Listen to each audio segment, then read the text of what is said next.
শাহরিয়ার খান আনাস। গত ৫ই আগস্ট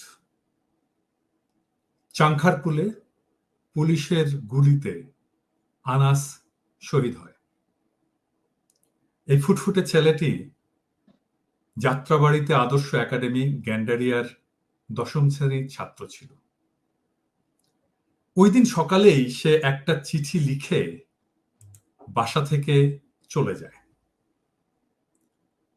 আমি সেই চিঠিটা পড়ে আজকের এপিসোডটা শুরু করতে চাই। আনাস শুধু এই চিঠিটাই লেখেনি, আন্দোলনের সময় সে আরো ৭ পৃষ্ঠার চিঠি লেখে। এই ৭টা পৃষ্ঠার চিঠি আমাদের এই বিপ্লবের ইতিহাস। একটা ১০ বছরের বাচ্চা ছেলে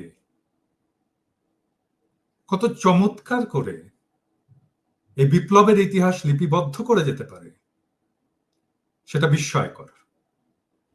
আমি চিঠিটা পড়ি। আমি ঠিক নিশ্চিত না যে চিঠিটা আমি আবেগ তাড়িত না হয়ে শেষ করতে পারবো। তারপরও চেষ্টা করি, আমি চিঠিটা পড়ি। মা, আমি মিছিলে যাচ্ছি। আমি নিজেকে আর আটকিয়ে রাখতে পারলাম না। সরি আব্বুজান, তোমার কথা অমান্য করে বের হলাম। স্বার্থপরের মতো ঘরে বসে থাকতে পারলাম না। আমাদের ভাইরা আমাদের ভবিষ্যৎ প্রজন্মের জন্য কাফনের কাপড় মাথায় বেঁধে রাজপথে নেমে সংগ্রাম করে যাচ্ছে, অকাতরে নিজেদের জীবন বিসর্জন দিচ্ছে। একটি প্রতিবন্ধী কিশোর, ৭ বছরের বাচ্চা, ল্যাংড়া মানুষ যদি সংগ্রামে নামতে পারে, তাহলে আমি কেন বসে থাকবো ঘরে? একদিন তো মরতে হবেই। তাই মৃত্যুর ভয় করে স্বার্থপরের মতো ঘরে বসে না থেকে সংগ্রামে নেমে গুলি খেয়ে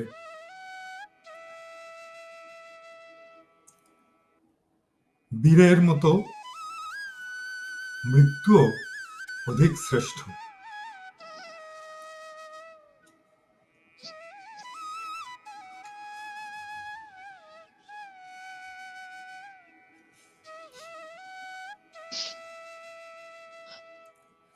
যে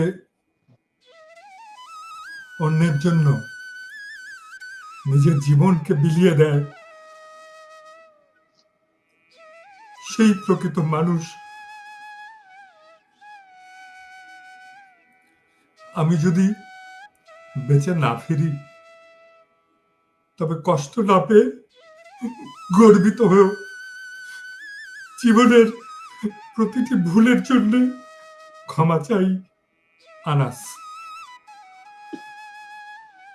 আমাকে ক্ষমা করবেন।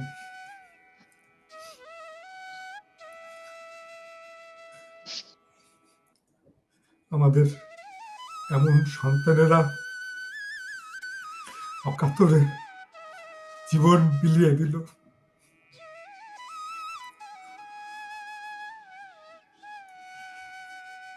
সবচেয়ে কষ্টের কথা কি জানেন? আমরা কয়জন আনাসের কথা জানি? কি সাহস,